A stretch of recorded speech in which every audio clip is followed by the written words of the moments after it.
There was a morning, I must have been around 66, when I stood in the kitchen looking at my hands. Just looking at them. I'd had a little scare the week before. Nothing dramatic. My knee had buckled on the back porch steps. Not a fall, just a sudden, quiet failure. Like something in there had finally decided it was done cooperating without telling me first. I'm Annie. I'm 81 years old. And what I'm about to say is not something I plan to say out loud for a long time. If you're in your 50s or 60s right now and something in you already feels like it might be too late to change course, I want to sit with you for a few minutes because I know that feeling. And I wish somebody had sat with me. The first thing I would change, I would have listened to my body before it started talking louder.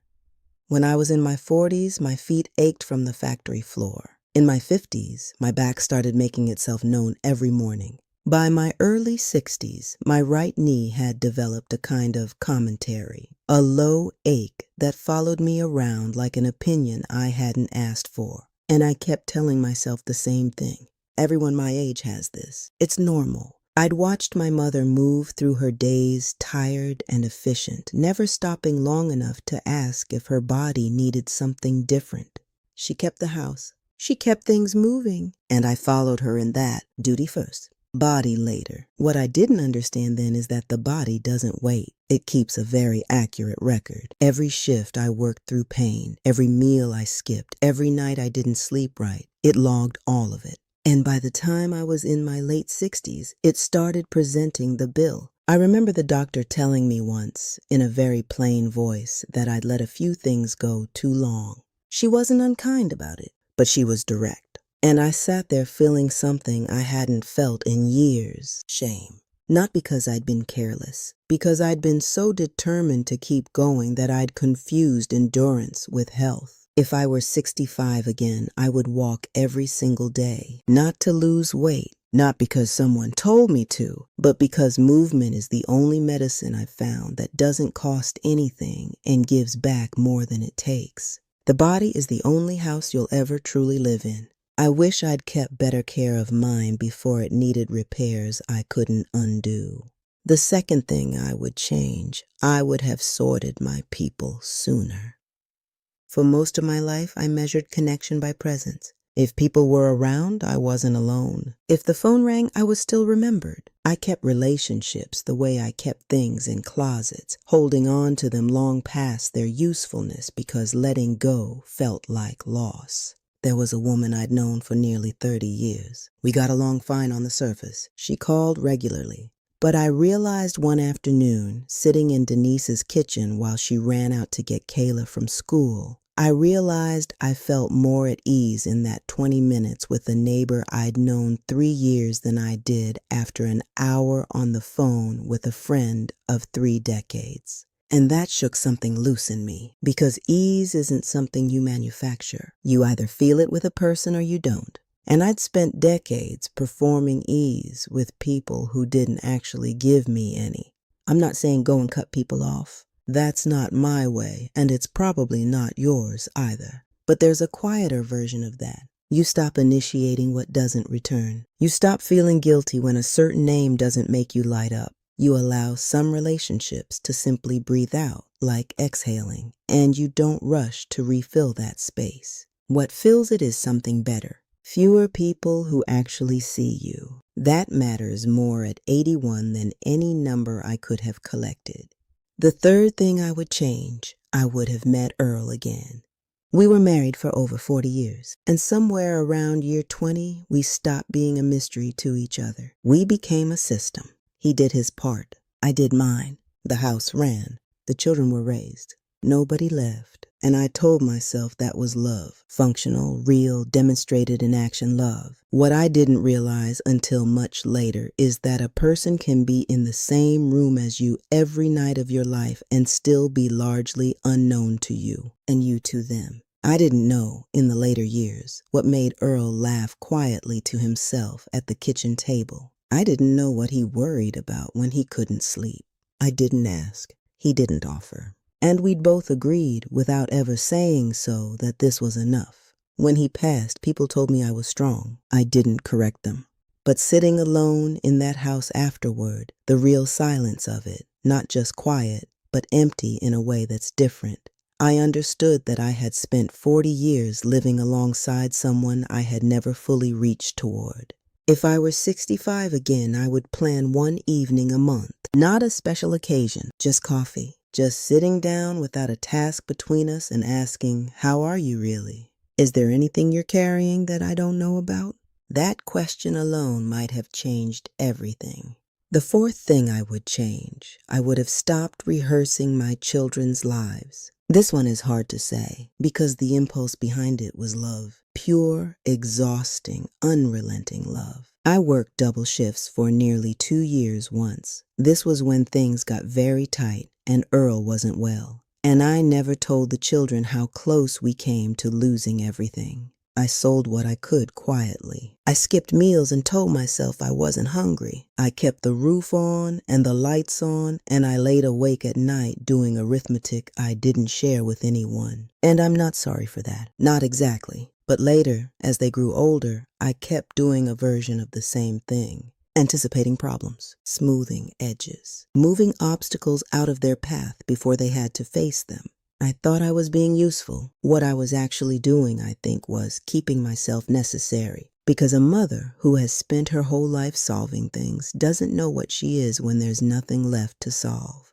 My oldest, Marcus, steady man always has been. He figured himself out without me. He's fine. Better than fine. And sometimes I look at him and realize that the times I stepped back and let him figure it out were the times that actually built something in him. The times I rushed in, I took something from him he had a right to learn on his own. If I was 65 again, I would practice saying, I trust you. And then I would mean it. I would stand back and mean it. The fifth thing I would change, I would have kept learning. Now, I have to say something funny here before I get too serious about this one. I tried, about 3 years ago, to start using my phone to look things up. I'd seen Kayla do it. She just asks it something and it tells her. So I thought I can do that. I asked it to find me a recipe for cornbread. It gave me the recipe, yes, but it also somehow signed me up for something, and for 2 weeks I received daily notifications about a trucking company in Memphis. I don't know how. I still don't know. Kayla laughed for a solid minute. She was very kind about it. But here's the thing underneath that story. The embarrassment I felt standing at that bus stop once, when I couldn't figure out the schedule on the screen, when I realized I had let a young person do every small technological thing for so long that I'd quietly become helpless at it. That feeling was worse than any joint pain I've ever had. It was the feeling of having shrunk without noticing, and I'd let it happen because I'd told myself I was too old to learn new things, that my time for that was past. That is a lie, a comfortable, dangerous lie. The mind doesn't need to rest. It needs to work. It needs conversations that push back on it, problems it hasn't solved before, ideas that arrive from somewhere unexpected. What I know now is that the brain doesn't care how old you are. It responds to being used. And the moment you stop giving it something to chew on, the moment you stop asking questions, stop arguing, stop trying to figure things out, it begins to settle. And settling at our age is not peaceful. It's just slow disappearing. If I was 65 again, I would never stop having opinions about things I'd never thought about before. The sixth thing I would change, I would have stopped living inside the word someday. I had a list, not written down, but in my head. The things I was going to do when the children were older, when Earl retired, when there was more money, when things settled down. That list sat in me for decades. And one by one, quietly, those things stopped being possible. Not because of anything dramatic, because of the way time actually moves, not in a rush, but steadily, and then suddenly. There was a trip I'd wanted to take with my sister Gloria for years. We talked about it every time she called. We'd plan a little, laugh about logistics, then agree we'd figure it out next year. Gloria had a fall 3 years ago. She's all right, thank God, but she doesn't travel the way she used to. And that trip we were going to take someday, the one we talked about for maybe 15 years, it never happened. And I'm not angry at myself for it. I've made a kind of peace with most things. But if I could go back to 65 and hand myself one instruction, it would be this. Pick one thing off the list this month. Not all of them. Just one. A phone call you've been meaning to make. A road you've been meaning to drive. A person you never quite told the full truth to. One thing. Because the part I didn't understand about someday is that it doesn't just delay plans. It delays honesty. It delays apology. It delays saying I love you to someone who needs to hear it while they can still hear it. I've buried enough people to know some things, if you don't say them now, you carry them forever instead. And forever is a long time to carry something that could have been set down. The seventh thing I would change, I would have made peace with the ending before it felt urgent. This one I resisted the longest. We don't like to look at it directly. Death, our own specifically. There's a superstition to it almost, like thinking about it makes it arrive sooner. But I've learned the opposite is true. When I finally sat down, I must have been 77 and wrote out what I actually wanted. What I wanted if I couldn't speak for myself. What I wanted done with the small things I'd kept for reasons no one else would understand. When I called my daughter and told her where everything was, what mattered to me, what didn't, I felt lighter, not sad, not afraid, lighter, because carrying that silence, that unspoken weight of all the things no one knows about your wishes, that is its own burden.